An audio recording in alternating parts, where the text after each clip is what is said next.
एक एक्टर की brand value कैसे पता लगती है? जब उसकी फिल्म को खरीदने के लिए 4 से 5 बड़े-बड़े मार्केट में जो डिस्ट्रीब्यूटर हैं, वो एक साथ आ जाएँ कि भाई मेरे से इतना पैसा ले लो, मेरे से इतना पैसा ले लो और कोई मिनिमम गारंटी वाला सीन ही नहीं है। और उससे भी बड़ी बात ओटीटी वाले अभी से आपके पीछे पड़े हुए हैं, म्यूजिक वाले आपके पीछे पड़े हुए हैं। ऐसा क्यों हुआ है? जब एक एक्टर एक साल में एक 1150 करोड़ रुपए, एक 1050 करोड़ रुपए, दूसरी 450 करोड़ रुपए, मतलब 2500-2600 करोड़ रुपए एक साल में निकाल कर देता है, तो इससे जो डिस्ट्रीब्यूटर है उसके माइंड में क्या चीजें जाती है कि भाई कुछ भी हो जाए, हम जो पैसा लगाएंगे वो तो कवर करेगा करेगा, और कम से कम नहीं तो 30 से 40% प्रॉफिट तो हमारे को कमा कर देगा देगा। एक बिजनेसमैन आज के दौर में यही चाहता है, जो मेरा प्रोडक्ट है वो मार्केट में जब जाए तो मेरे को पैसा कमा कर दे, मेरे को नुकसान ना दे।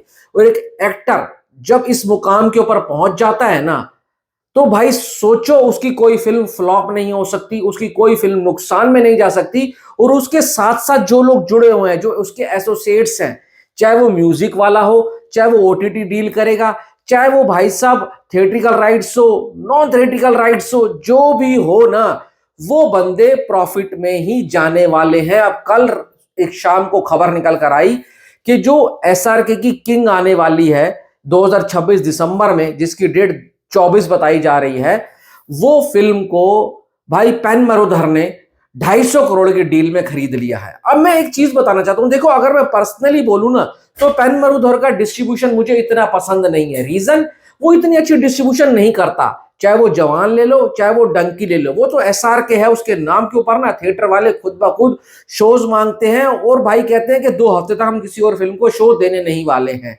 अगर शाहरुख खान की फिल्म को अल ठडानी या वायर ऑफ इंडिया में डिस्ट्रीब्यूट कर देना, तो कसम से कह रहा हूं देश के कोने कोने तक पिक्चर पहुंचेगी। और हर प्राइम टाइम स्लॉट्स के अलावा जो दूसरे टाइमिंग स्लॉट्स होती है ना, उस पर भी अगर इसको शो मिल जाए तो मैं कह रहा हूं सोने पे सुहागा हो जाएगा। पर कोई दिक्कत नहीं है, शाहरुख खान बिलीव करते हैं रिश्तों में, विश्वास में।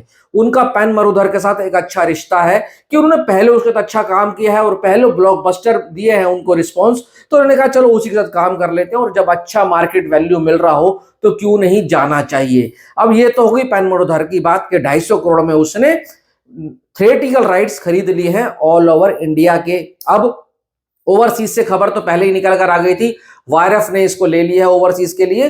और ओवरसीज में जहां तक सुनने में आ रहा है 140 से 150 करोड़ की डील हुई है, तो 250 प्लस 150 करोड़ कितना हो गया, 400। अब नेटफ्लिक्स ने ऑफर ऑलरेडी किया हुआ है, पर वो अभी डील क्रैक नहीं हुई है। 150 करोड़ रुपए ओटीटी के और 20 से 25 करोड़ रुपए म्यूजिक का आ रहा है।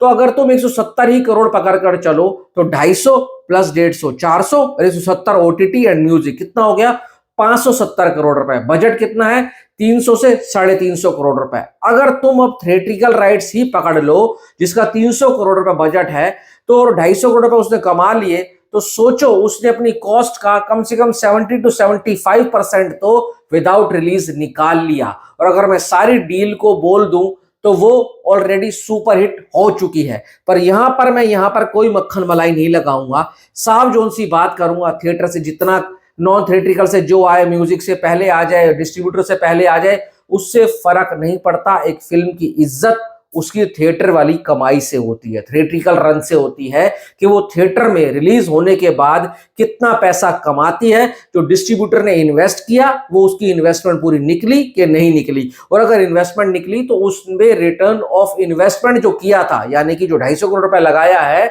उसके ऊपर उसने प्रॉफिट कितना बनाया, मुनाफा कितना बनाया। धंधे का सबसे पुराना रूल है, जो शाहरुख खान का डायलॉग है, अम्मी जान कहती थी धंधे से बड़ा कोई असूल नहीं होता।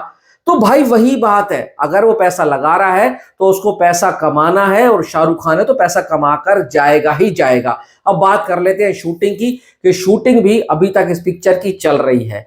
ऐसा क्या बना रहे हो जो कम से कम 2.5 साल से फिल्म की शूटिंग नहीं खत्म हो रही। कभी कौन से सीन की अपडेट आती है, कभी क्या अपडेट आती है। मैं हैरान हूं कि शाहरुख खान और सिद्धार्थ आनंद ने मिलकर ऐसा क्या बनाया है जो भाई साहब डूम्सडे जैसे मॉन्स्टर से टकराना चाह रहा है। जुमान जी वहीं आ रही है, डूम 3 भी 1, 2, 3 हफ्ते पहले आ रही है। तो भाई इनके पास इतना तगड़ा प्रोजेक्ट है, इतना तगड़ा कंटेंट है, बहुत तगड़ी स्टोरी लाइन है, तभी तो ये हॉलीवुड के 3 बड़े बड़े राक्षसों से टकराने जा रहा है। अगर आपको लगता है कि मैं हवा में बातें कर रहा हूं, तो डूम्सडे की अगर आपको हाइप चेक करनी है ना, तो इंस्टाग्राम के ऊपर चला जाओ, पूरा इंस्टाग्राम हैक किया हुआ है उसने। और भाई जिस दिन उसका ट्रेलर आ गया, तुम्हारे को पता लग जाएगा, इंटरनेट फट जाएगा। और जितने बड़े हैवान से टकराने जा रहा है शाहरुख खान, तो भाई कुछ ना कुछ तो इसके पास भी मोटे मोटे और जबरदस्त वाले हथियार होंगे जो उससे टकराने जा रहा है। जो भी कह लो, बंदा इतना बड़ा भाई साहब रिस्क ले रहा है ना, उसी से उसकी इज्जत बढ़ जाती है और फिल्म पहले से ही ब्लॉकबस्टर हो जाती है। अब शाहरुख के फैंस तो एक्साइटेड हैं, पर एक बात याद रखना, कभी भी फैंस फिल्म नहीं चलाते हैं। अगर फैन ने फिल्म चलानी होती तो Harry met Sejal, zero, fan, ये फिल्में फ्लॉप ना होती। ठीक है, क्योंकि फैंस को तो वो भी पसंद आया था। ऑर्गेनिक जनता जैसे धुरंधर पर गई देखने के लिए, वो जो आम जनता होती है, जो न्यूट्रल ऑडियंस होती है ना, जो साल में 2 से 3 फिल्में देखती है, साल में 4 फिल्में देखती है, वो ऑडियंस जब जाकर थिएटर में बैठेगी, उसको फिल्म पसंद आएगी। असली सक्सेस वही मानी जाती है। बाकी जब फिल्म आएगी तो पता लगेगा। पर अभी जो चल रहा है किंग को लेकर, बहुत बढ़िया चल रहा है। अपनी राय कमेंट बॉक्स में देकर जाना। Thanks for watching.